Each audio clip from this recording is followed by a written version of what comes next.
Salut tout le monde, bienvenue à cette autre édition du podcast d'Hockey sur demande sur les ondes des chemins télé, édition du 25 mai 2026. Stéphane, j'angoisse en ce moment parce que là, t'es mes yeux, t'es tout, parce que évidemment, on enregistre le podcast pendant la prolongation du match entre le Canadien et les Sabres, 7e match. Et moi, j'ai pas accès à la game présentement, donc j'ai aucun écran là-dessus. D'habitude, je regarde les matchs en haut, puis toi, Stéphane, tu l'as. Fait que ça se peut que Stéphane réagisse tout au long du podcast. Là, c'est juste là son écran. Mais écoute, je voulais le faire vraiment là parce que sinon, écoute. Les obligations sont là, Max. Faut les faire. En même temps, ça va être beau si le Canadien gagne, évidemment, ça va être exceptionnel. Mais si les Sabres gagnent aussi, ça va être exceptionnel. Je pense que c'est deux équipes qu'on va voir à long terme, Max. On va en parler probablement dans les prochains podcasts parce que c'est une équipe qu'on va faire. Mais écoute, c'est toute une série de hockey, va te dire bien franchement. Puis ça fait du bien de voir deux équipes qui sont pas là depuis longtemps, enfin, arriver à ce point-là. Donc, c'est un peu un watch party, mais en retard pour vous autres, parce que ça va être une semaine après, genre, que vous allez voir ce podcast-là. Mais pour nous, c'est un watch party actuellement, mais moi, j'ai pas d'écran. Fait que, en fond, c'est juste toi qui regarde la game. C'est juste toi. Donc, aujourd'hui, Stéphane, on va évidemment revenir sur les équipes qui ont perdu en deuxième ronde. On avait déjà fait les Flyers la semaine passée parce que la série avait quand même été très courte, mais là, il y en a deux autres qui sont ajoutés à la liste, soit les Ducks d'Anaheim et le Wild du Minnesota. Donc, on va faire un petit tour d'horizon de qu'est-ce qu'ils ont fait versus l'an dernier, qu'est-ce qui s'en vient et tout ça. Je veux qu'on parle de la Coupe Memorial aussi parce que ça débute lorsque vous allez écouter le podcast. On va être en plein dedans parce que ça commence le vendredi, le 22. Donc, on va faire un petit avant-goût de chaque équipe, voir qu'est-ce qui est à surveiller. On va faire un peu un espèce de petit guide pour que vous sachiez un peu qui regarder et tout ça, puis voir un peu les forces en présence là, pour ce magnifique tournoi, le plus gros tournoi d'hockey junior en fait au Canada. Donc, on va parler de ça. On va également parler de quelques petites nouvelles, dont une punition assez sévère de la LNH envers les Golden Knights de Vegas. On va revenir là-dessus. Là.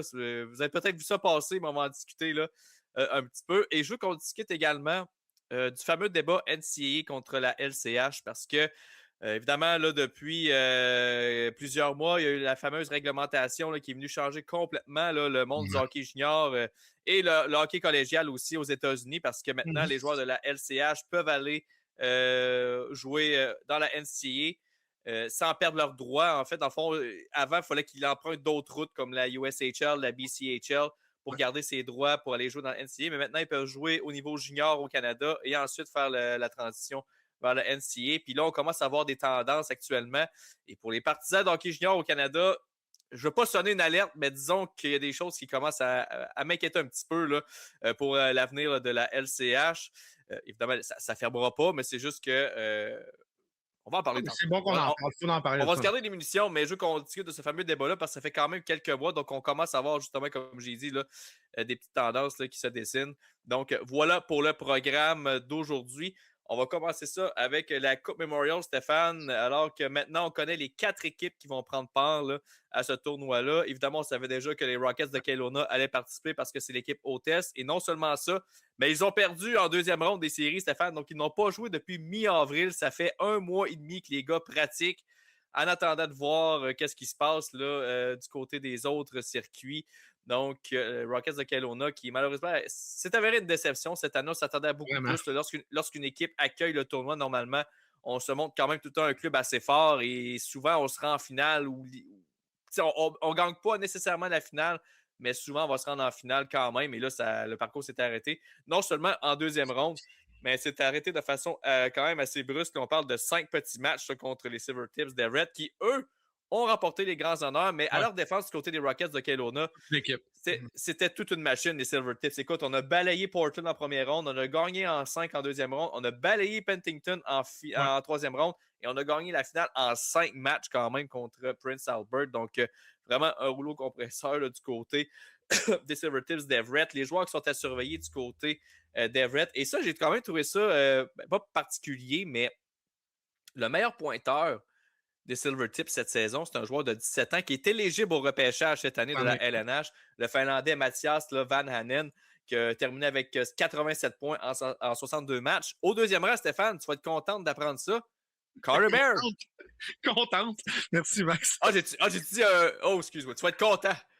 Ben, je pense que c'est le content d'apprendre. Je pense que c'est la liaison qui a. C'était parfait. Ben écoute, 2026, tu peux t'identifier comme tu veux, Stéphane, je te le rappelle. Effectivement. Mais blague à part, Carter Bear, Stéphane. Ouais. Espoir des Red Wings de Détroit, repêché top 15 au dernier repêchage là, de 2025, lui qui a terminé avec 77 points, 36 buts, meilleur franc-tireur de l'équipe d'ailleurs là, avec 36 buts. Ouais. Celui de Julius Miettinen, un autre Finlandais, donc vraiment les Finlandais dans cette équipe-là qui vont assez bien. Lui, par contre. Lui qui avait, oui, c'est un 19 ans, avait été un choix de deuxième ronde du Kraken en 2024, a terminé avec 76 points, 35 buts. Quand même un gros parcours en série, là, 27 points en 18 matchs. Et pour clore, on garde le meilleur pour la fin. Le fameux défenseur exceptionnel qui devrait, en tout cas pour l'instant, devrait être le tout premier choix du repêchage de 2027. Landon Dupont, à 16 ans, a récolté 73 points en 63 matchs. Je vous rappelle, c'est un défenseur. Plus 59 aussi, mais ça, c'est tel quel, parce que lorsqu'on regarde les autres joueurs que je vous ai mentionnés, Van Hanen plus 58, Carter Bear plus 45, Julius Miettinen plus 60. Écoute, il y a Taryn Smith qui est à plus 65, donc disons que la tangente qu'on peut voir, c'est qu'on n'a pas accordé beaucoup de buts, mais on en a quand même marqué à la tonne. Et d'ailleurs, il y en a plusieurs qui voient les Silvertips comme une des équipes favorites pour remporter le tournoi de la Coupe Memorial. Donc, du gros stock à surveiller du côté des Silvertips. Mais sinon, je veux revenir aux Rockets de Kelowna parce que eux, c'est comme j'ai dit, c'est l'équipe hôtesse. Et ceux qui suivent un peu le hockey vont sûrement reconnaître le nom de famille du meilleur pointeur des Rockets de Kelowna cette année, Tidge Iginla. Oui, qui est le fils de Jarome Iginla, qui a été un haut choix repêchage aussi l'an dernier. Choix des Mammoths de Utah, 6e au total. La saison dernière avait avait seulement joué plutôt 21 matchs. Là, cette année, encore raté des matchs un peu, on a joué 48. Mais écoute, Stéphane, 48 matchs, 90 points quand même. Donc, c'est presque 2 points par match là, pour TJ Ginla. Malheureusement, il était peut-être un petit peu seul dans son équipe. Il a manqué de profondeur à l'attaque du côté des Rockets de Kelowna. La preuve, le meilleur pointeur, j'ai dit, c'était Iginla 90. Carson Wetch, qui est le deuxième à 72. Masden Leslie, qui est à 67. Et après ça, on tombe à 44 points seulement. Plutôt 45 points pour Shane Smith en 41 matchs. 41 en 55 pour Yoki Goishik. Donc, tu sais, contrairement à Everett, tantôt on va regarder du côté de Chicoutimi aussi. Également, Kitchener, qui sont les représentants de l'Ontario. On n'a pas cette profondeur-là du côté des Rockets de Kelowna. Et malheureusement, c'est l'équipe hôtesse de la Coupe Memorial, mais j'ai comme l'impression que ça va être la pire équipe des quatre.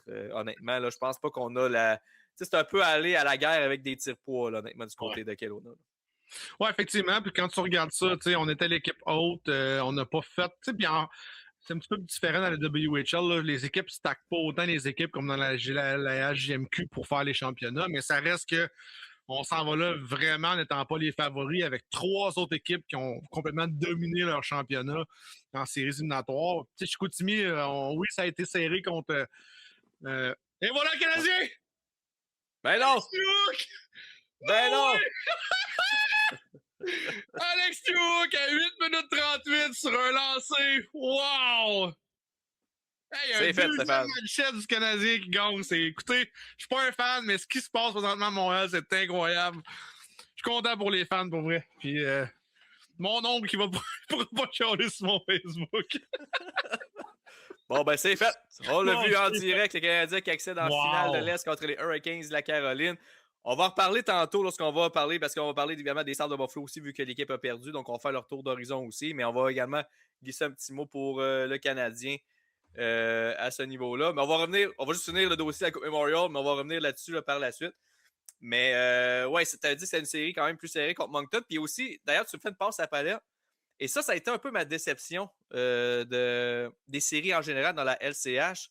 Ça n'a pas été des grosses finales. À part la LHJMQ, là, ça a fini en 6. Mais tu sais, on disait tantôt, Everett contre Prince Albert, ça s'est terminé en 5. Ben écoute, en Ontario, ça a été pire. Ça a été un balayage du côté de Kitchener face à Barrie. Barrie qui ont en fait surpris Brantford, qui avait, eux, c'était vraiment pacté un gros club du côté de Brantford. Là. Mais on a réussi à les battre là, en demi-finale. Et là, on a peut-être trop laissé d'énergie dans cette série-là, puis on s'est fait là, passer le coup de balai du côté de Barrie contre Kitchener. Mais voilà, ma parenthèse terminée, mais je te laisse aller, Stéphane. Tu avais mentionné, tu parlais de la série avec Moncton. Là. Ouais, puis j'étais un petit peu là. Excusez-moi, là, mon Internet, il vient de briser. Tout le monde envoie des messages, je réponds à mes messages sur Internet. Donc, écoute, ce que j'ai aimé contre les Sags, c'est qu'on a vraiment eu un match contre deux grosses équipes. On s'est vraiment préparé du côté des Sags pour arriver vers cette Coupe Memorial-là. On a vraiment bien fait en série, puis on a vraiment affronté, je pense, en tout cas, la deuxième ou troisième meilleure équipe dans toute la Ligue nationale de hockey. Donc, c'est un avantage qu'on va avoir du côté de Chicoutimi. Moi, je pense que Chicoutimi a vraiment des grandes chances d'aller chercher cette Coupe Memorial-là. C'est une équipe qui est vraiment aguerrie, une équipe qui a de tout devant elle. Probablement le meilleur quatuor défensif qu'il n'y a pas dans la Ligue, qu'il n'y a jamais eu. Là. On le dit souvent, puis si vous regardez un petit peu les podcasts partout, puis tout le monde en dit, mais je vais dire de notre côté aussi, là, c'est les 4 premiers défenseurs, c'est 4 défenseurs numéro 1 qu'il y avait dans des organisations à part dans la Ligue maritime Québec. Donc, c'est assez incroyable. Puis, à moins d'une surprise incroyable, comme tu disais, là, je pense pas malheureusement que Kelowna va réussir à gagner un petit peu son épingle du jeu là-dedans. Je pense qu'on est arrivé un petit peu de court du côté de l'équipe haute, mais ça reste que ça va être une bonne série, ça va être une bonne. C'est toujours un bon spectacle, la CHL. Là, on a quand même toujours des avant-goûts de qu'est-ce qui s'en vient, des joueurs qui vont être jouer au repêchage cette année, l'année prochaine, d'autres qui ont été repêchés. On voit un petit peu les cheminots qui sont rendus. Tu parlais de TJ Ginla tantôt, mais c'est le même principe. On a aussi Dupont qui va arriver l'année prochaine, qui devrait être le premier choix au repêchage l'année prochaine. En tout cas, c'est ce que tout le monde dit. Et là, on va voir ce qui va se passer cette année, mais c'est vraiment intéressant de voir comment ça va aller au niveau des prochains jours. Puis moi, c'est une coupe que je regarde peut-être pas ça autant que les séries ou que les Jeux olympiques ou des affaires comme ça, mais de plus en plus, Max, avec ton affinité avec les juniors puis la Ligue américaine, mais je m'intéresse à ça de plus en plus. Je trouve que c'est un beau tournoi. Oui, honnêtement, c'est un de mes tournois favoris. Lui, puis le championnat mondial junior, j'aime vraiment ces tournois-là parce que c'est encore du hockey junior. Donc, tu sais, c'est pas encore. Ben, je veux pas dire que c'est pas de la business parce que oui, ça en est quand même un peu, mais je trouve qu'il y a une petite dose de. Hey, je sais pas comment expliquer ça, Stéphane, honnêtement, mais tu sais, le hockey junior, ça carbure plus à l'émotion que le hockey professionnel. Tu sais, le hockey professionnel, c'est structuré, ça, c'est vraiment business. Là. Tu sais, c'est vraiment. Ouais. C'est un travail. Mais le hockey junior, il y en a plein qui ne feront pas carrière nécessairement dans la LNH, dans la Ligue américaine. Il y en a qui vont peut-être jouer en Europe. Il y en a qui vont complètement lâcher ça après junior. Fait que tu sais, c'est encore vraiment d'émotion pure. C'est encore un jeu d'enfant, c'était mieux. C'est encore vraiment, on est sur la glace, on donne tout ce qu'on a, mais il y a une naïveté un peu dans ces tournois-là, dans le sens que hey, sérieux, j'ai pas vraiment de mots comment l'expliquer, mais je sais pas si tu comprends ce que je veux dire. Oh, C'est vraiment. Ça a moins de l'air d'être une job, d'être tout le temps. Vraiment là, tout le temps sur le travail j'allais dire de 8 à 4, là, mais c'est pas vraiment ça le terme. Mais en tout cas, je pourrais mettre les mots là-dessus, mais c'est vraiment du très beau hockey. Puis là, on a la crème de la crème du pays, en fait. C'est quand même les 4 des meilleures équipes. Même si Kelowna, c'est peut-être elle un peu l'intrus, malheureusement, parce que si c'était pas l'équipe hôtesse, ça serait clairement pas la 4e équipe de ce tournoi-là, ça en serait une autre. Mais bon, regarde, ils ont eu le tournoi, ils ont fait leur possible, ils ont essayé, mais ils ont frappé un mur le mur qui s'appelle Everest. On en parle rarement de ça, mais je suis content qu'il y ait une équipe haute. Je trouve que ce tournoi-là vient qu'une nouvelle envergure en ayant justement une équipe qui, à chaque année, ça change. La Maritime Québec, la Ligue de l'Ontario, puis la Ligue de l'Ouest, mais je trouve ça fun. Ça permet d'avoir souvent une équipe de même qui peut être un peu Cendrillon qui arrive parce que, évidemment, souvent, c'est les équipes qui sont les autres vont souvent se stacker pour le faire, mais je trouve ça intéressant, moi, de cet aspect-là. Je trouve que ça fait différent des autres tournois qu'il y a dans la Ligue nationale, puis peu importe dans les autres organisations de hockey. Puis je trouve ça vraiment cool de laisser la chance à l'équipe haute, mais ça leur permet d'investir dans le tournoi, puis d'investir pour de quoi et non pour le fun. Là. Donc, moi, je trouve ça bien comme idée. On se transporte maintenant du côté de Chicoutimi. Première coupe, premier championnat de la LHJMQ en quasiment 30 ans, si c'est pas plus. Ouais. 32 ans. C'est toute une machine de hockey qu'on a battue en finale. Là. Les Wildcats de Moncton, c'est une grosse équipe. Ils l'ont vraiment pas volé, cette série-là. Puis, tu sais, leur parcours en entier était quand même assez convaincant. Ben, convaincant, je veux dire. Pour battre une équipe comme Moncton, c'est sûr qu'elle n'allait pas leur passer sur le corps, mais de réussir à battre cette équipe-là, c'est quand même convaincant. On a balayé nos 2 premières rondes en série. On a sorti Halifax, on a sorti Québec. Après ça, on a peut-être un petit peu de difficulté. Là. Les Huskies ont vraiment offert là, une opposition assez impressionnante parce que, honnêtement, plusieurs voyaient cette série-là être assez courte, mais ça s'est terminé en 6 quand même, avec des matchs relativement serrés. Là, des 3-1, il y a un 2 x 4-3. Il y a un blanchissage, par contre, là, de 4-0. Là, mais quand même, dans l'ensemble, ça a été une série assez serrée. Puis là, Moncton, ben, c'était la crème de la crème là, comme série.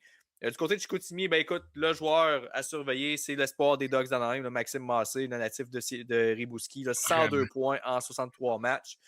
Thomas Desruisseaux aussi a quand même bien fait là, avec 76 points en 58 matchs. Lui, c'est un joueur qui est non repêché, un joueur de 20 ans. Fait que ce magazine probablement un contrat avec une équipe de la Ligue américaine, l'équipe de la ECHL ou peut-être en Europe. Mais bref, présentement, elle présente une belle candidature pour signer à quelque part là, après sa carrière junior. On va peut-être aller à l'université aussi. Pas impossible qu'il y ait universitaire également. Si ce n'est pas déjà fait, je n'ai pas vérifié avant d'aller au podcast. Mais Alex Wong, lui qui est un espoir des Prédateurs de Nashville, choix de 4e ronde. Défenseur qui a récolté 70 points quand même en 62 matchs. Non, écoute, il y a quand même du stock intéressant là, du côté de Chicoutimi. Puis aussi, je veux faire une petite mention. Je sais que c'est Etchemin Télé. C'est pas dans les Etchemins, mais c'est quand même en Beauce, donc c'est assez proche. Là. Mais Maverick Lachance, qui fait partie des Saguenay de Chicoutimi, natif de Saint-Gédéon, qui, lui, était à Sherbrooke, a été échangé à Chicoutimi et là, remporte le championnat. Lui qui a terminé quand même le parcours des séries avec 23 points en 20 matchs. Là, c'est plus qu'un point par match. Donc, a vraiment été un élément important là, dans cette conquête-là de ce championnat. Donc, félicitations à Maverick là, pour tout ça. Et maintenant, on va espérer qu'il aille chercher la Coupe Memorial, là, bien évidemment. Mais non, du côté de Chicoutimi, là, une belle machine de hockey aussi. J'avais vu un tweet de Stéphane Leroux, il faudrait que je le retrouve, là, mais il y avait eu un gros repêchage. Je ne sais pas si c'est l'année passée ou il y a 2 ans. Là, mais il y a eu plusieurs choix de première ronde, puis ils ont frappé sur la cible à chaque choix. Et ces choix-là, ben, c'est un peu le fruit de cette conquête-là. Je vais te laisser aller, Stéphane, puis je vais essayer d'aller retrouver le tweet de l'autre Stéphane, l'expert junior de RDS. Quelle équipe qui avait topé dans le mille, les 5? Les Sags. Les Sags, mais moi, je trouve que c'est une belle reconstruction, tu sais, avec Yannick Jean qui est arrivé là après avoir gagné lui-même la dernière Coupe Memorial. Là, pas la Coupe Memorial, mais le dernier trophée, c'est Gilles Courteau, mais avant, c'était pas ça. Là, mais je trouve que c'est une belle histoire quand même pour les Sags. C'est une équipe qui a vraiment reconstruit de la base là, en 2021. On est allé chercher le repêchage, on est allé faire ce qu'on avait à faire. Puis là, cette année, on a vraiment été chercher les joueurs qu'on voulait. Pas oublier qu'Yannick Jean, c'est le DG, mais c'est aussi l'entraîneur. Et c'est une belle histoire quand même. C'est une belle histoire d'organisation. Les gens du Saguenay sont des passionnés de hockey. Là. Pour eux autres, les Saguenayens, c'est leur Canadien. Là. Puis c'est une organisation qui est tellement prestigieuse, je trouve, dans ce coin-là du pays. Donc, bravo à eux. C'est une belle chose pour eux autres. Puis il reste à voir ce qui va se passer les prochaines années. Là. On a quand même 3 joueurs de 20 ans là, qui ont eu de l'impact quand même là, avec Emmanuel Vermette, Jordan Tourigny aussi, qui devrait quitter les feutres là, à la fin de la saison. Mais il reste qu'on va avoir une équipe encore bonne l'année prochaine du côté des Saguenayens. Puis ça, je pense que c'est vraiment grâce à un très bon équivalent ou un très bon repêchage, mais aussi un très bon travail de l'organisation pour aller chercher les bons éléments qu'on avait besoin. On est allé chercher des joueurs qu'il fallait se grossir, on l'a fait. On est allé chercher des joueurs qu'il fallait avoir plus. Tu sais, que je pense à Liam Lefebvre, c'est un gros bonhomme, c'est un gars qu'on avait besoin d'acheter qu'avant, un gars qui avait besoin de faire un petit peu plus de place sur la glace. On est allé le chercher. Tous les joueurs qu'on est allé faire en échange ont servi. Et je pense que c'est une belle clé pour l'organisation des Sags. Puis honnêtement, là, sans cracher un petit peu sur Moncton, Moncton avait quand même 9 joueurs américains issus de les États-Unis. Puis on va en parler tantôt, Max, mais tout ce qui se passe avec la CHL puis les joueurs qui s'en vont en exode vers les États-Unis, ça aurait été un petit peu une claque d'en face à la Ligue, je pense, de dire, mais regarde, on va aller chercher les Américains qui ne sont pas passés par le repêchage. On les a signés comme joueurs autonomes parce que c'est pas des joueurs qui sont éligibles au repêchage aux États-Unis. Et je pense que ce règlement-là va changer dans la CHL dans les prochaines années. Je pense qu'on va vraiment se pencher là-dessus. C'est pour une autre conversation, mais je suis quand même content de voir que c'est une équipe avec beaucoup, beaucoup de gens issus du repêchage de la Ligue canadienne de hockey et non seulement des Québécois. C'est issu. On est allé chercher nos joueurs aussi d'extérieur avec Maxime Schaefer, avec Peter Boulans, puis Anton Lindé. On est allé chercher nos joueurs qu'on avait besoin du côté de nos joueurs étrangers, puis on a fait vraiment racine ici le plus qu'on pouvait. Donc, félicitations aux Saguenayens. Je pense que c'est une belle victoire, mais c'est surtout une belle victoire pour la Ligue junior majeure Maritime Québec de dire qu'on n'est pas obligé d'avoir tout le temps les Américains pour gagner. Là. J'ai retrouvé le tweet en question et c'est 3 sur 4 en fait qu'on a frappé. Là, on a quand même frappé pour 750, ce qui est très bon au baseball d'ailleurs. Ben, en fait, c'est des chiffres de jeux vidéo au baseball là, parce qu'il n'y a personne qui frappe pour 750. Mais écoute, en première ronde du repêchage de 2023, on a repêché Émile Guité, qui a terminé 5e meilleur pointeur de l'équipe avec 60 points en 59 matchs. On a repêché également Nathan Lecomte, qui a terminé avec 63 points en 61 matchs cette année. Alex Wong, que j'ai parlé tantôt, qui a eu 70 points. Et Jonathan Prudhomme, qui lui a finalement été échangé à Shawinigan là, durant la saison. Mais ça, c'est trois dards qu'on a lancés et qu'on a vraiment visé dans le milieu là, sur le point rouge. Mais ajouter à ça les Maxime Massé, qui eux aussi avaient été repêchés avant, l'année d'avant. Leroux également. Et Thomas Desruisseaux qui a terminé deuxième meilleur pointeur. Maxime Massé qui est le premier meilleur pointeur. Donc, tu sais, le hockey junior, c'est très cyclique. C'est vraiment par le repêchage qu'on doit bâtir. Puis du côté de Chicoutimi, on a vraiment. On a tous nos dards qu'on a lancés, ça a été dans le centre carrément. Là, et c'est à cause de ces deux repêchages-là, en fait, qu'on a réussi à avoir une bonne fondation pour bâtir une équipe gagnante. Puis après ça, bon, tu as mentionné les Européens aussi, ça a eu un impact. On a été chercher aussi Alexis Bernier, là, qui est un espoir qui est repêché dans la LNH, donc ça ajoute une expérience intéressante. Là. Choix de troisième ronde là, du côté du Kraken. Tu as parlé de Jordan Tourigny aussi, qui, lui, ça venait du côté ça venait de Shawinigan, qui est un autre élément majeur aussi. Tu as parlé de Liam Lefebvre aussi, Maverick Lachance également, qui sont allés chercher de Sherbrooke. Donc, non seulement on a fait des bonnes sélections au repêchage, mais comme tu as dit, on a fait vraiment des bonnes transactions aussi là, pour revenir. Aussi, ça va être tout un joueur. Là. C'est un gars d'original à Châteauguay, pas loin d'ici.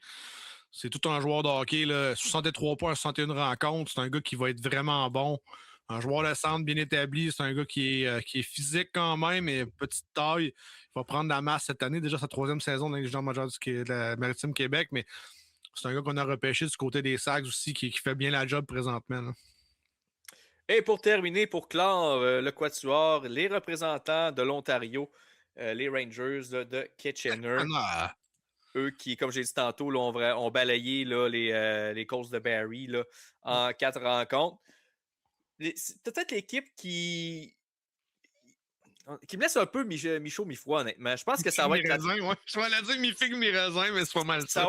Selon moi, ça va être la troisième équipe sur 4. Je pense que si j'ai à faire mon état des forces du tournoi, quatrième place, j'ai évidemment Kelowna. J'aurais ensuite Kitchener, troisième.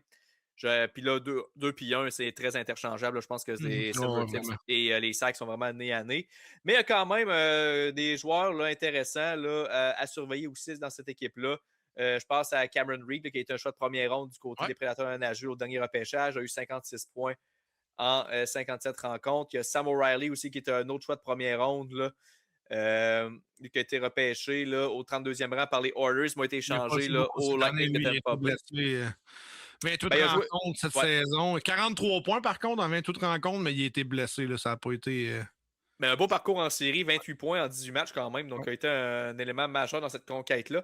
Mais tu sais, après ça, c'est pas des joueurs, tu sais, t'as pas des superstars en devenir dans cette équipe-là du côté de Kitchener, mais c'est peut-être plus au niveau collectif là, qu'on réussit à avoir du succès. Mais encore là, il y a Christian Humphrey aussi, qui est un autre choix au repêchage de la LNH. Un choix de 7e ronde, par contre, de l'Avalanche Colorado, m'a quand même eu 85 points en 63 matchs aussi. Donc, il y a quand même des éléments à surveiller dans cette équipe-là.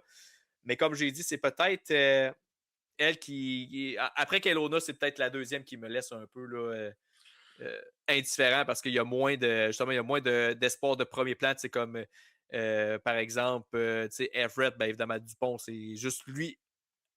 Lui tout seul fait le spectacle en soi. Là, Landon Dupont, le surveiller là, c'est un très bon défenseur. Chicoutimi ont quand même des bons espoirs aussi en Massé et Wang. Mais il y a Reed là, du côté de Kitchener, comme j'ai dit.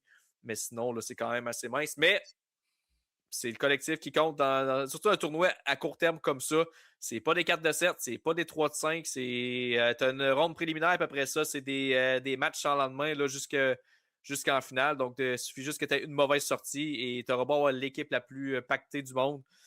Si ce soir-là, ça donne que tu l'as pas, ben c'est un peu comme le championnat mondial junior, c'est la même chose. Tu as beau avoir un gros club, mais des fois, tu vas te faire surprendre par la Lettonie, tu vas te faire surprendre par les Suisses parce que soit tu vas te buter à un gardien de but d'impact qui a vraiment fait la job ou tu l'as juste pas cette soirée-là et tu échappes la rencontre. Fait que c'est un peu ça le petit preview, le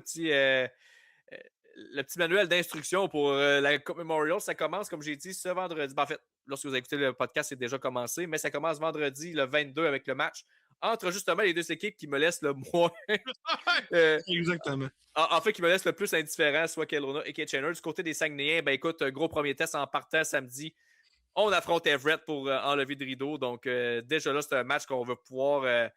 Un match qu'on peut un peu mesurer là, où on en est là, versus là, les meilleurs de l'Ouest. Là.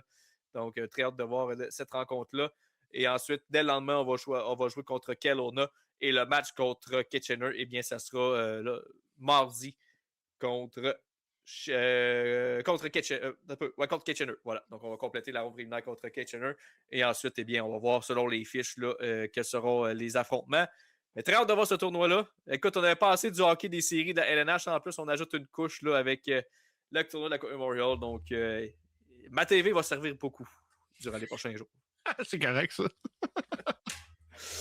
Écoute, Steph, on va partir sur les équipes éliminées maintenant dans la LNH. Et là, on en a une troisième. Là, j'espérais que le match se termine pour qu'on puisse avoir les trois équipes à parler là, pour une bonne portion du podcast. Bon, évidemment, on a parlé des Flyers la semaine dernière, donc on va, voilà 2 semaines plutôt, parce que la semaine dernière, on n'était pas en onde. Mais il nous reste maintenant Buffalo, Anaheim et Minnesota. Quoi, Stéphane, je te donne du pouvoir dans ce podcast-là. Par qui tu veux commencer? Quand même, le Minnesota, moi, je pense que c'est la plus grosse équipe qu'il faut parler. C'est l'équipe qui a fait le plus de mouvements. Bill Guérin qui a monté cette équipe-là pour vraiment aller chercher la division pas Pacifique, mais la division, comment tu dire? J'ai un méchant blanc. La centrale. La centrale, excuse-moi, qui était probablement la division la plus ferrée là, en bon québécois. Donc, je vais aller avec le Wild. Là, je pense que c'est une organisation qui, si on réussit cet été à faire bien les choses, on risque d'avoir une équipe qui est très compétitive encore pour les prochaines années. Évidemment, le contrat de Quinn Hughes va vraiment être un bas qui blesse cet été, voir si on est capable de leur signer, mais il a été ouvert. Il a été ouvert à la discussion. On a aussi appris aussi que Bill Guérin avait appelé les Devils pour aller chercher Luke Hughes aussi, même s'il y avait un contrat de 8 ans qui avait été signé cette année. Donc, on a vraiment fait un travail incroyable du côté de Bill Guérin. On a gagné les Olympiques en tant que GM, puis là, en plus, on est allé chercher vraiment des joueurs d'impact pour cette organisation-là. Kirill Kaprizov commence son contrat de 17 millions l'année prochaine.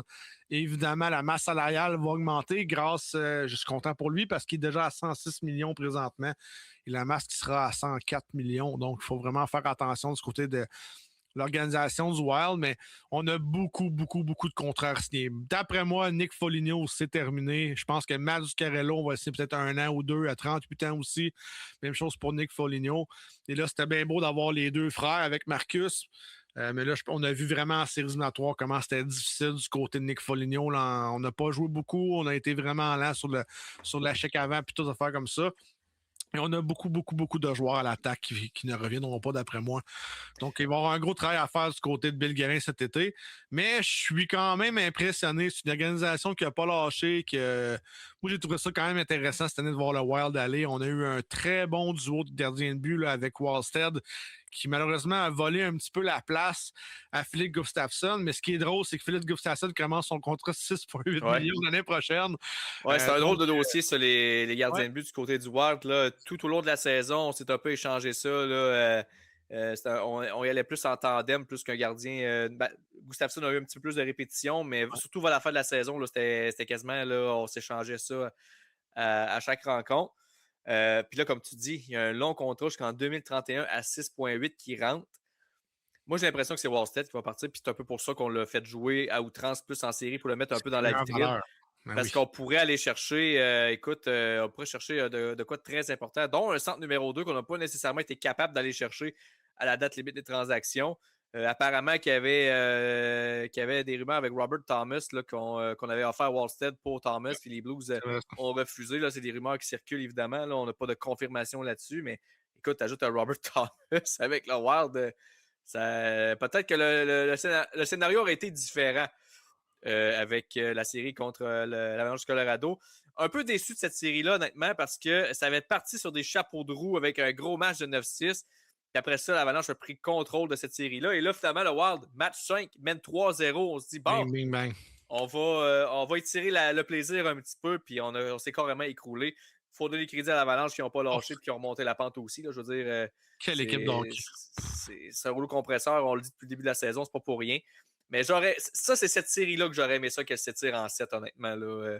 Ouais, mais ça s'est terminé de façon prématurée. Mais écoute, c'était quand même des bons matchs, mais c'est ça, quand c'est des séries comme ça, on en veut plus. On en veut plus. On a pris le devant 3-1 dans la série du côté de l'Avalanche avec un gain vraiment fort 5-2 dans le 4e match. Je me suis dit, oh boy, ça va être difficile du côté du Wild. Puis on l'a vu dans le 5e match. Oui, c'est crève-cœur 4-3 en prolongation, mais ça reste que c'est un. L'Avalanche avait vraiment été dominant quand même 2 périodes sur 3. Donc, c'était vraiment intéressant. Puis, tu sais, je suis l'organisation des Oilers Edmonton, j'appelle pour Wallstead, c'est sûr et certain. Là. Donc, il y a quelque chose qui va se passer. On cherche un deuxième centre. Est-ce que Nugent Hopkins pourrait être ton deuxième centre qui est échangé du côté des Oilers pour être chercher enfin ton gardien de but numéro 1? Moi, je pense qu'on va essayer du côté des Oilers. Il va falloir faire de quoi vers Stan Bowman parce que là, c'est pas en changeant d'entraîneur. On n'en parlera pas là, mais on va probablement en parler mercredi dans notre podcast, Max, mais c'est pas en changeant d'entraîneur que tu vas changer la donne. Donc, j'ai hâte de voir ce qui va se passer du côté de ça. Mais du côté de la Wild, on va avoir quand même beaucoup d'effectifs à échanger si on est capable de le faire. Il va y avoir des beaux contrats à refaire aussi. Là, Bobby Brinks devrait re-signer. C'est un gars qui va être à re-signer avec RFA, là, avec des restrictions. Mais pour le reste, on va avoir vraiment une liberté, je pense, sur certains joueurs qui gagnaient des sous là, un petit peu plus. Là. J'ai hâte de voir qu'est-ce qu'on va faire parce que tu l'as dit tantôt, on a quand même beaucoup de contrats là, qui viennent à échéance là, du côté de Minnesota. Puis tu sais, des joueurs, tu sais, peut-être pas d'impact au niveau points, tout ça, mais au niveau identité, au niveau, tu sais, je regarde un Nick Foligno qui est joueur autonome, est-ce qu'on va le ramener? Honnêtement, c'est un gars c'est un gars d'équipe, c'est un gars qui va à la guerre tout le temps avec ses coéquipiers. Tarasenko, je pense qu'on peut se permettre de ne pas le ramener. Il n'a pas eu un impact si énorme que ça, là, même s'il a fait un beau but en série, là, mais sinon. Il y a Zuccarello que j'ai hâte, par exemple. Zuccarello qui. Je pense qu'il a 38 ans, man. Il est bien vieux. Oui, il est rendu. Ouais. J'ai resté surpris en voyant le Capway. J'ai fait 38 ans tantôt. Aïe, aïe. Ouais, c'est un gars qui va ça pour 2-3 ans. Je pense pas. Là, on va y aller année par année d'après moi Zuccarello, mais un gars qui est encore en forme encore. Ça m'a surpris l'âge de Zuccarello pour vrai. Je ne m'attendais pas à ça. Après ça, tu as McCarron qui a quand même eu des bonnes séries au niveau physique, là, qui est joueur autonome également. Marcus Johansson aussi. Robbie Fabry aussi. À la ligne bleue, ça fait moins mal. Là, on a Zach Bogosian, qui est un défenseur, un vétéran, tout comme Jeff Petrie. Puis Damon Hunt, là, qui est joueur autonome avec restriction. Donc, il y a beaucoup de vétérans qui. Puis, tu sais, il n'y a pas de jeunesse qui s'en vient du côté de Minnesota tant que ça. Il n'y a pas des joueurs qui sont prêts à prendre la balle au bon tout de suite pour remplacer ces gars-là. Donc, je pense qu'on n'aura pas le choix d'en ramener quelques-uns. Et puis, moi, un gars comme Nick Foligno, si le gars accepte de jouer avec un contrat raisonnable, c'est un gars que je veux ramener absolument. C'est un gars d'équipe, comme j'ai mentionné. Ben oui. Lui et son frère faisaient un peu la pluie de beau temps en termes de robustesse. Tu veux garder ça. Ça fonctionne. C'est en saison éliminatoire que c'est un peu plus difficile pour Nick Foligno. Là. Ouais. Moi, je pense que le meilleur espoir qu'ils ont présentement dans l'organisation qui n'est pas rendu, c'est Riley Mercer en tant que gardien de but. Ça peut avoir une valeur d'échange aussi là-dessus qu'on peut avoir les chercher. C'est pas un gardien qui va peut-être être numéro 1 d'ici 3-4 ans, mais c'est un beau projet aussi. Donc, j'ai hâte de voir, mais comme tu dis, moi, je pense que la seule valeur qu'ils ont vraiment, c'est Wallstead. Wallstead qui a gagné toute une saison quand même. Il y a Raleigh Height qui avait un choix de deuxième ronde aussi. Il a eu 25 points sur 71 matchs à sa première saison pro dans la Ligue américaine. Il avait eu quand même des saisons de 97, 117 et 90 points dans la Ligue de l'Ouest. Donc, mais je ne pense pas qu'il va être prêt là, à prendre la relève là, dès maintenant. Je pense que peut-être une saison ou deux encore dans la Ligue américaine là, serait préférable. Donc, j'ai hâte de voir qu'est-ce qu'on va faire. Mais comme tu dis, je pense que le dossier des gardiens, c'est un peu un dossier épineux là, parce que peut-être que du côté. Peut-être qu'on va vouloir passer Gustafsson aussi du côté des. Il y a des équipes qui s'en cherchent des gardiens de but aussi. Oui, puis Gustafsson, c'est un excellent gardien de but. Là. C'est pas un pied de céleri. Là. C'est juste que il ne faut pas oublier qu'il a pris la place de Marc-André Fleury l'année passée. Et là, c'est un gardien de but qui a 6,8 millions et c'est un beau contrat quand même pour un gars qui a 27 ans, qui est dans la fleur de l'âge, qui a rendu des bons services l'année passée au Wild, puis même en début de saison, c'est juste que là, Wallstead a 22 ans. À 23 ans, excuse, avec un salaire de 2,2 millions, ça a vraiment changé la donne. Puis il a fait vraiment, vraiment une percée incroyable. Mais une organisation qui a besoin d'un gardien de but qui est proche des séries, là, ça peut faire du bien. Là. Il y en a beaucoup qui sont proches des séries qui ont besoin d'un gardien de but comme ça. Là. Donc, ça va vraiment être intéressant de marcher pour lui cet été. Puis sinon, ben, du côté des choix au repêchage, évidemment, vu qu'on était acheteur, on n'a plus de choix de première ronde, plus de choix de deuxième ronde au prochain repêchage. Donc, il ne faut pas s'attendre à ce qu'on regarnisse la banque d'espoir, là, du moins à court terme. Non. Donc, c'est pas mal ça le portrait global du côté du Wild. Honnêtement, je pense que oui, il y a beaucoup de contrats, mais on a quand même un bon noyau. On a aussi, bon, il y a le gros contrat de Kaprizov qui va embarquer aussi. J'ai hâte de voir à quel point que ça va impacter aussi la masse salariale, puis aussi qu'est-ce qu'on va pouvoir faire à ce niveau-là. Le dossier de Quinn Hughes, c'est le gros dossier là, à surveiller, bien évidemment. Là, si on peut réussir à le garder, je pense qu'on va assurer une longévité intéressante du côté du Wild. Mais on risque d'avoir quand même un visage différent. J'ai hâte de voir maintenant à quoi ça va ressembler, mais je pense pas qu'on va ramener les 6 gars qui sont joueurs qui sont sans contrat là, à l'attaque, plus les 2 défenseurs aussi. Mais, tu sais, Kaprizov est encore là, Bodie est encore là, Eriksson Ek est encore là. Ryan Hartman est encore là. Danila Yurov, qui a été une belle révélation du côté du Wild cette année, qui est encore sur son contrat d'entrée pour 2 saisons. Donc, ne coûtera pas cher présentement. Fait que, on a quand même un bon noyau. Reste à voir maintenant comment on va entourer en fait ces joueurs-là. Et si on va réussir une grosse transaction, un coup d'éclat cet été pour aller chercher un deuxième centre, parce que c'est peut-être ça qui nous manque là, du côté de Minnesota pour s'assurer d'être encore compétitif pour plusieurs années. Oui, parce que défensivement, si tu es capable de regarder, tu vas avoir Brock Faber jusqu'en 2031-2032. Si tu es capable d'ajouter un Quinn Hughes pour les prochains 6 ans, tu as vraiment un one-two punch incroyable défensif, un peu à laquelle McCarr et Jonathan David Taves avec l'Avalanche Colorado.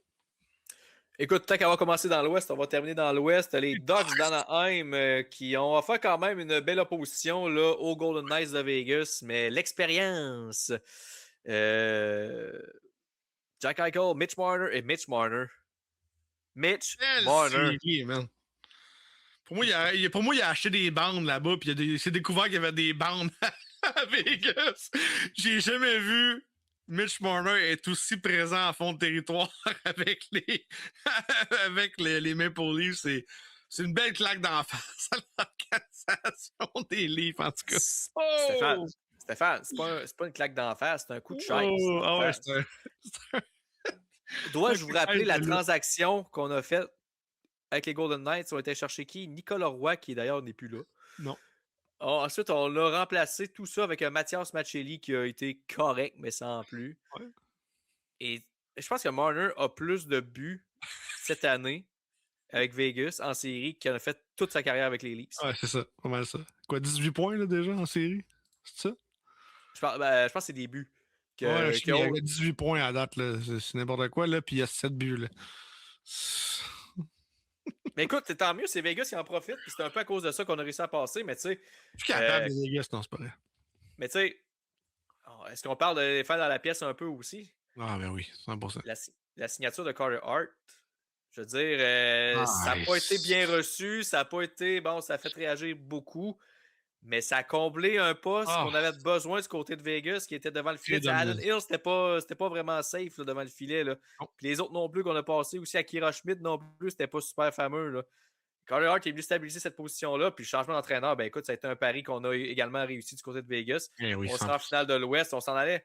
Durant la saison, écoute, on faisait 2 pas en avant, 2 pas en arrière, un sur le côté. Puis là, depuis qu'on a amené Tortorella, ça a été en ligne droite. Puis là, écoute, on va jouer une grosse série. Ça sera pas facile contre l'Avalanche Colorado. Mais écoute, on s'est quand même rendu. On a quand même fait 2 rondes là, pour se rendre là. Puis écoute, on va sûrement offrir une belle opposition également là, à l'Avalanche Colorado. C'est pas une équipe de pied de céleri avec les Jack Eichel non plus, les Barbashev, les Dorofeyev de ce monde, les Brett Howden qui se trouvent une deuxième vitesse en série. Mitch Marner maintenant qui va super bien. Donc ça sera pas de balade dans le parc là, du côté de l'Avalanche, mais on peut dire mission accomplie si on revient sur la saison des Golden Knights. Je pense qu'on a eu des grosses décisions à prendre.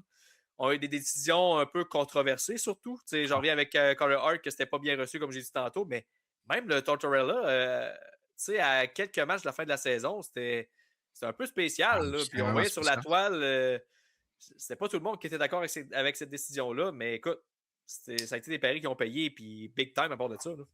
Ça a été payant, mais ça s'est surtout apporté un nouveau sens à cette organisation-là. Là. Mitch Marner est plus 11 dans les séries cette année. Là. Je pense qu'il n'a jamais été en haut de plus 7. Puis le plus souvent qu'autrement, il est dans le négatif ou proche du zéro. Donc, ça, c'est pour moi, c'est incroyable. Puis tu me disais, Max, la statistique avec les Leafs, il y a eu 13 buts avec les Leafs en 10 saisons, 9 saisons, puis il y en a 7 cette année. En un parcours de série, quand même. Il faut que ça le dise, c'est assez incroyable. Donc, tu sais, bravo à l'organisation des Golden Knights. C'est pas une organisation que j'adore. C'est une organisation, je pense, qui fait bien dans la Ligue nationale. Je pense que de cette organisation va toujours vouloir gagner et non tanker, là, comme le bon fameux en parle. Mais écoute, c'est bravo à eux. Ils réussissent à renouveler avec des joueurs. Tu sais, Oden, là, Brett Oden, là, avec 8 buts cette année en série, c'est n'importe quoi. De Refeyev à 9. C'est aussi assez incroyable. Donc, on a beaucoup de profondeur de ce côté de Vegas, puis ça l'aide. Mais là, on va revenir de l'autre côté de la médaille, parce qu'évidemment, notre but, c'est de parler des équipes qui ont perdu puis voir qu'est-ce qui s'en vient. Mais les Ducks, écoute, ça fait plusieurs fois qu'on parle d'équipes. Bon, on est un peu à la croisée des chemins et tout ça. Du côté des Ducks, je pense que c'est juste une étape de la reconstruction qu'on vient d'affranchir. On n'a pas fait les séries depuis plusieurs saisons. Là, on réussit à les faire pour la première fois depuis une belle lurette. Ouais. Puis non seulement on passe une ronde, mais on a vraiment une belle opposition à une équipe de vétérans comme Vegas. Fait que tu sais, il n'y a rien à s'inquiéter du côté des Ducks. La seule chose, par contre, c'est qu'un peu comme le Wild, on a quand même plusieurs joueurs à signer, mais on a quand même des joueurs qui sont avec restriction. Donc, on a quand même encore les droits sur ces joueurs-là. C'est les contrats. C'est Connor Gauthier et Leo Carlson. C'était deux gros joueurs à l'attaque. Les deux sont à la recherche d'un nouveau contrat. Donc, j'ai hâte de voir les chiffres. Ensuite, il y a Ian Moore qui est un peu moins. Tu penses comment, toi, Leo Carlson? Écoute, c'est dur à dire. Hey, Jackson Lacombe va gagner 9 millions l'année prochaine. Tout le monde dit que c'est un contrat de merde. Je vais dire comme ça, désolé pour être chemin, mais c'est un contrat de merde au début de la saison. Même moi, j'étais sceptique, puis il n'y a personne qui en a parlé pendant la série. Lacombe, il était incroyable. Mais, il y a une belle saison en général aussi. Oui, mais Leo Carlson va valoir combien? Ça va être similaire. Après moi, c'est un 9-10 facile. Là, donc, ça même Connor Gauthier. Oui, Connor Gauthier, même chose. Mais les Ducks, c'est pas facile. Il nous reste un défenseur là, pour les prochaines saisons. C'est Jackson Lacombe. C'est tout. Le reste, on a 7 défenseurs à signer cet été. Jacob Trouba, 32 ans. John Carlson, va-tu vouloir rester là avec un prix réduit? Je pense que oui. Là, je pense que lui, il est content d'avoir une jeune équipe alentour de lui. Le chaud soleil de la Californie aussi est très invitant également. Est-ce qu'on va garder Radko Gudas en tant que capitaine? Je pense pas. Mais écoute, on a beaucoup de pêche à la planche, je trouve, du côté de Pat Verbeek. Là, ça va être une été assez importante pour le futur. On n'a pas de choix de première ronde l'année prochaine. Il y a le dossier McTavish, qui n'a pas été un dossier facile en fin de saison ou en série non plus. Est-ce qu'on va le mettre sur le trade block puis on va décider de s'en débarrasser? J'ai hâte de voir ça aussi, mais ça va être vraiment intéressant de voir comment les Dogs vont aller cet été, Max. Là. Je suis vraiment empâté de voir ça. Oui, beaucoup de contrats à renouveler, mais ils ont quand même une banque d'espoir intéressante aussi. Tristan Luneau, peut-être avec le départ de quelques défenseurs, va pouvoir avoir plus de temps de jeu. Olen Zellweger aussi, qui est encore jeune à 22 ans. Pavel Metiukov, qui avait une bonne première saison. Puis là, depuis l'arrivée justement de Lacombe, qui a un peu pris son poste là, comme défenseur d'impact. Donc, on en parle un petit peu moins, mais c'est quand même un très bon défenseur aussi. Il y a Drew Ellison qui est sous contrat également pour la prochaine saison. Mais tu regardes aussi qu'est-ce qu'ils ont dans leur banque d'espoir. Stian Solberg, qui est un choix de première ronde, qui a joué dans la Ligue américaine cette année, donc peut-être cogner à la porte, c'est un défenseur format géant. Noah Warren, aussi le Québécois, qui a cogné à la porte également de la LNH. Donc, on a un peu de relève aussi. À l'attaque, est-ce que Nathan Gaucher va faire sa place finalement? L'ancien des Remparts de Québec. Il y a Nico Mijatovic aussi, qui est un autre espoir intéressant aussi. Yann Missak. Ouais, non, peut-être moins. Je pense qu'on a passé la page sur Yann Missak, malheureusement. Roger McQueen, mais lui, il s'en va dans la NCA l'année prochaine, donc on ne le verra pas là, cette année. Mais tu sais, ils ont quand même là. Ils perdent des joueurs, mais il y a de la relève un peu aussi. Puis tu sais, on va sûrement signer quelques-uns là-dedans aussi. Là, comme John Carlson, je pense qu'on peut le ramener. Trouba, un petit peu moins sûr. Goudas, c'est le capitaine, on va peut-être le ramener. Est-ce que je suis d'accord avec ça? Ouais. Honnêtement, c'est pas un de mes favoris, mettons, là, mais Mais tu sais, c'est un gars qui semble être apprécié. Écoute, il y a un C sur son chandail, donc il ne doit pas être Ouais. si tout croche que ça. Ouais. Clin d'œil. Puis sinon, ben, à l'attaque, ben, c'est ça. Ça va être les gros contrats de Gauthier et Carlson. J'ai hâte de voir comment ça va se dérouler. Le reste, bon, Jeffrey Viel, joueur robuste, est-ce qu'il va obtenir une chance? On ne le sait pas.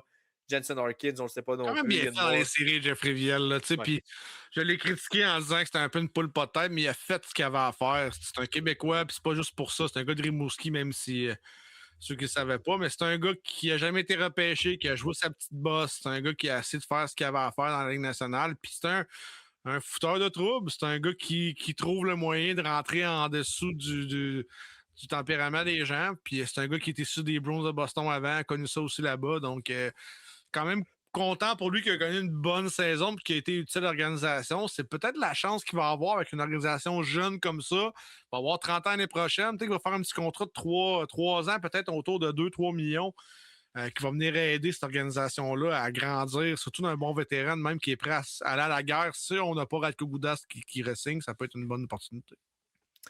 Puis, du côté des Dogs, il faut s'attendre aussi à ce qu'ils aient du succès la saison prochaine. La Pacifique, tellement de division faible. Là, donc, il faudrait vraiment s'écrouler là, de façon importante là, pour qu'on ne réussisse pas à finir dans le top 3 là, ou du moins finir parmi les équipes repêchées. C'est quand même la centrale. Oui, il y a des bons clubs, mais il y a aussi des clubs en bas qui sont pas mal moins forts. Donc, il y a Vegas en haut. Puis...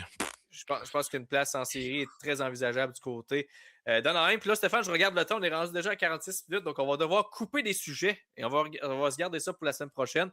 Mais on va terminer ça avec les Sabres de Buffalo, l'équipe fraîchement éliminée d'il y a quelques minutes par l'entremise du Canadien de Montréal. Ben écoute, je n'ai même pas besoin de regarder ce qu'ils ont fait la saison dernière. C'est une réussite cette année du côté des Sabres de Buffalo. On a enfin mis fin à cette fameuse léthargie de 14 ans sans faire les séries.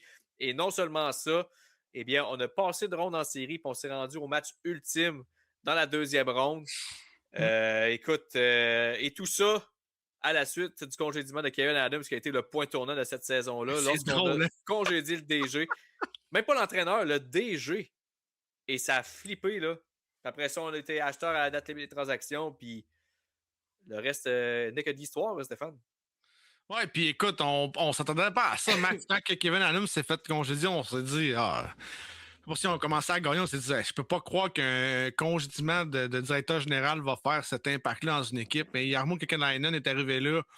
Il a fait les moves qu'il avait à faire pendant la période de transaction. On a fait ce qu'on avait à faire du côté des Sabres de Buffalo pour aller chercher cette fameuse division atlantique.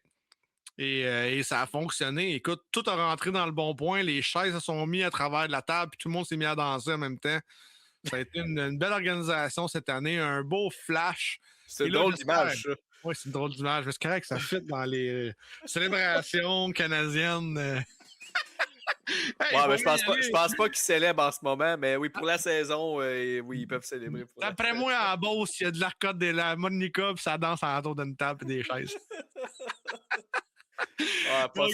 Donc, c'est un beau flash qu'on a eu du côté des Sabres de Buffalo. J'ai hâte de voir si ça va continuer à long terme. On a quand même des contrats à aller chercher. Moi, je pense que le plus important, ça va être Alex Stock. Est-ce qu'Alex Stock va rester à 30 ans? C'est un joueur qui voulait jouer avec les Sabres de Buffalo, voulait jouer dans l'organisation de Buffalo. C'est un gars qui est originaire de Buffalo. Ramener un petit peu la beauté de l'organisation-là. Et on a des beaux contrats qui s'en viennent. J'ai hâte de voir. Le Peyton Krebs n'a pas beaucoup joué en série. Est-ce qu'on va le signer? Il y a un autre gros dossier, pareil. Il y a un autre gros dossier qui sera surveillé aussi. Puis je pense qu'il est même plus gros qu'Alex Stock. Zach Benson, avec les séries qu'il a connues. Ouais, 100%. La saison aussi. Il est joueur autonome avec restriction, par contre. Donc, on garde ses droits. Mais est-ce qu'il va sauter la banque tout de suite? Est-ce qu'on va avec un contrat plus à 3-4 ans? Puis après ça, on va essayer d'aller chercher le gros contrat. Mais écoute, ça a été le meilleur joueur des séries du côté des Sabres, honnêtement. Alex Stock, il n'a pas été très, très visible. Puis je pense qu'on aurait eu besoin d'un Alex Stock ce soir, marquer un gros but. On ne l'a pas eu. Non, pour vrai, Benson, puis écoute, ça me fait mal de dire ça, Stéphane. Puis tu sais, là, les gens vont peut-être me dire, ouais, c'est sûr, Max, c'est facile. Là, tu as dit ça, mais les séries sont finies. Mais allez voir. Tapez premièrement Hockey sur demande sur la chaîne YouTube. Première étape. Et allez vous abonner si ce n'est pas déjà fait. Si vous voulez d'autres podcasts. Allez revoir notre direct, notre live qu'on a fait lors du repêchage de 2023. Je l'ai dit pendant le direct. Zach Benson, je le voulais dans mon club, avec le Canadien, évidemment.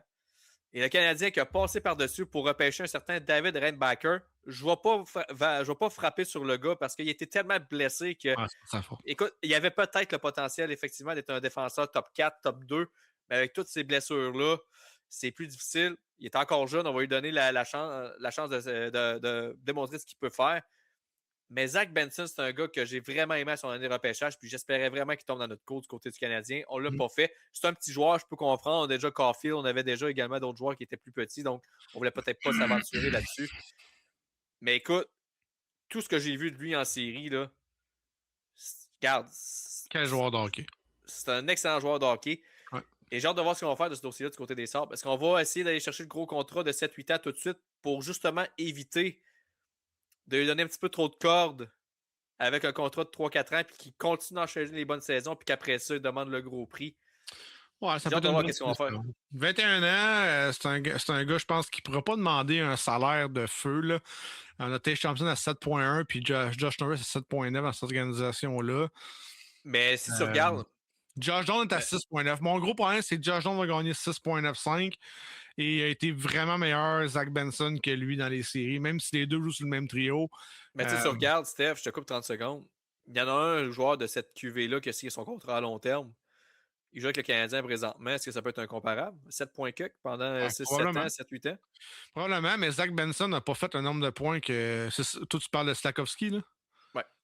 Slafkovský a fait quand même 72 points cette année, là, tandis que Zach Benson a fait 30, 36. Oui, mais au moment qu'il a signé son contrat, Slav, il y avait pas il y avait une cinquantaine de points. Oui, mais l'organisation du Canadien savait ce qui s'en venait avec lui à long terme. Zach Benson a fait 43 points cette année en 65 matchs. Est-ce que c'est un gars qui va te faire un point par match ou proche dans les prochaines années? Je pense pas. Là. C'est un petit joueur, c'est un gars qui est intense. Top 6, oui. Ben, il ne sera pas top 6. Moi, je pense que Zach Benson a été très dominant parce que c'est un joueur sur le troisième trio. Jouer contre Suzuki et Caulfield, qui est un petit joueur, puis il était dans leur patte toute la série. C'est différent quand tu vas jouer contre le premier trio, puis après ça, tu as l'espace de jouer contre le troisième trio, et quand tu es toujours avec le premier trio, avec les meilleurs défenseurs de l'équipe adverse. Je dénigre pas ce qu'il a fait. C'est un excellent joueur de hockey. Je pense que c'est un gars qui va avoir une belle carrière. Mais moi, je ne serais pas prêt à donner 7,5 millions pendant 8 ans. Là.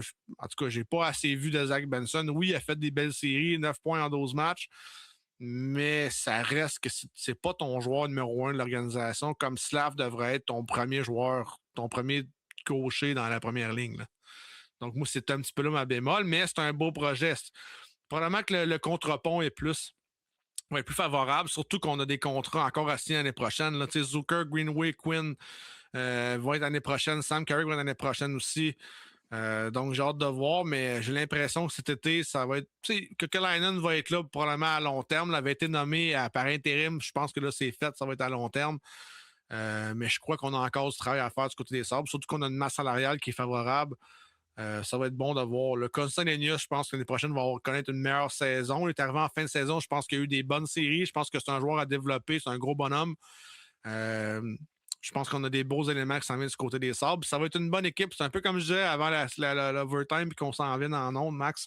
Je disais, peu importe qui va gagner dans les deux équipes, c'est deux équipes qui émergent présentement. Ces deux équipes vont être le fun à voir pour les 5-6 prochaines années. Et ça, c'est la beauté de la chose. Moi, juste pour revenir sur Benson, moi, je pense qu'ils vont le signer à long terme. Pourquoi? Parce qu'ils ont fait ça avec tous leurs joueurs. Ouais, Samuelson l'ont signé à long terme. Josh Doan l'ont signé à long terme. Owen Power l'ont signé à long terme. Rasmus Dahlin l'ont signé à long terme. Même McLeod, un contrat de 4 ans, c'est peut-être moins long terme un peu, mais Josh Norris l'ont signé à long terme. Fait que moi, je pense qu'honnêtement, ils vont peut-être essayer de faire un peu comme le Canadien. Essayer d'avoir tous leurs joueurs de premier plan signés à long terme pour des prix qui sont raisonnables maintenant. Puis, tu sais, ça se peut que ce ne sera pas tous des contrats qui vont bien vieillir. Ça se peut que le contrat de Benson ne va pas bien vieillir, mais écoute, c'est mieux de l'avoir là, à 7 points un peu comme les Norris et de ce monde, que de prendre la chance de lui donner un contre-pont, puis que pour X raison, il claque des saisons de 75-80 points, puis il va demander 8-9 millions, 10 millions, puis là, ça va... moi, je pense honnêtement que peut-être que c'est pas ça qui va arriver, mais être le DG des Sabres, tu le vois, Benson, c'est un gamer, c'est un gars qui n'a pas froid aux yeux. Tu sais que même si à la limite, sa production offensive ne sera pas au point où tu aurais espéré, tu sais qu'il va t'apporter autre chose, tu sais qu'il va être tout le temps en face des autres, tu sais qu'il va être dérangeant, puis qu'en série, il va être là. Puis je pense que c'est là qui est important, c'est quand tu as beau faire 80 points en saison régulière, si tu te caches en arrière des jupons de tes coéquipiers en série, tu sais-tu vraiment de quoi rendu là? Non. Benson, c'est pas ça qu'on a vu en série, c'était le gars qui était le plus d'en face des autres. Fait que tu sais, ça va valoir le contrat de 7,4 millions, même s'il n'y a pas la production offensive, s'il ne devait pas remplir les standards au niveau de sa production. Oui, 100%. D'accord avec ça. Sinon, Steph, juste avant qu'on se quitte, petite nouvelle rapide, là, on parle de la victoire de Montréal aussi, qui est en série et qui est à un match présentement de remporter les championnats. Malheureusement, ce soir, on n'a pas réussi. On s'est fait marquer un but. Il restait même pas 1 minute au match. C'était un des matchs serrés tout le long de la série. Je pense que ça finit comme 2-1, 2 matchs sur 3 à date. Là, donc, 2 overtime en tout cas. Là, fait que... Ouais, 2 prolongations en plus. Donc, la victoire qui était à une victoire, ça fait trop la dire, de remporter les grands honneurs. Et peut-être que lorsqu'on sera. En fait, c'est sûr que la prochaine fois qu'on va. Que vous allez voir l'épisode, ça va être fini la série, là, parce que c'est des 3 de 5 et non des 4 de 7. Là. Mais bref, écoute, on aura peut-être un championnat du côté de Montréal. Si ce n'est pas le Canadien, et ce sera la victoire. Puis la seule chose, par contre, mon petit bémol, faites en sorte que vos calendriers soient mieux synchronisés avec la Ligue nationale. Tu ne peux pas mettre des matchs de série de la PWHL en même temps que le Canadien qui joue au Centre Bell en plus. Je pense qu'on apprend. Là. Je pense qu'on apprend. Je pense que l'organisation, je pense que les séries étaient faites. Il ne faut pas oublier qu'il y a aussi le voyagement qui se fait pour la PWHL. C'est nouveau. Je pense qu'on va ajuster le team. On l'a ajusté au moins la semaine passée. Là. Je pense que c'est samedi. Là, on a mis le match plus de bonne heure.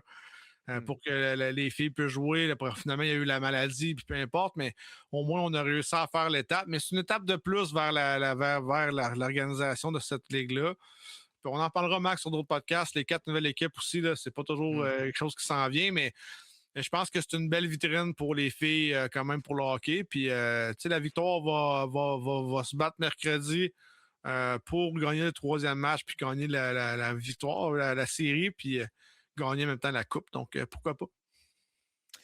Écoute, comme tu dis, on apprend. Écoute, il y a eu 5000 je pense 5000 personnes dans le match qui ont joué en même temps. Puis là, c'était 9000 le match suivant. Donc, tu vois vraiment l'impact. Là, c'est sûr. Là. Si le Canadien est en série, si le Canadien ne serait pas en série, ça serait plein. Là, mais là, oui, ça, c'est sûr. Au moins, ils n'ont pas le Rocket. Là, puis c'est plate à dire. Là, le Rocket se fait éliminer, mais ça l'aide aussi la victoire d'avoir la place. Puis il y a d'autres choses aussi. Là, ils n'ont pas le logo à la place belle. Il va falloir à un moment donné que la PWHL puis la victoire ne sont pas pour amphithéâtre ou au moins qu'on ait nos couleurs à peu près quelque part. Ben écoute, Steph, c'est ce qui conclut cet autre épisode bien chargé du podcast d'Hockey sur demande. Encore une fois, merci de nous avoir choisi et de nous avoir écoutés. Évidemment, allez vous abonner à la page de Hockey sur demande et Ed Chemin Télé sur YouTube si vous voulez le contenu, le plus de contenu possible. Et nous, on va se dire à la semaine prochaine pour un autre épisode. Bonne série tout le monde. À plus. Salut tout le monde.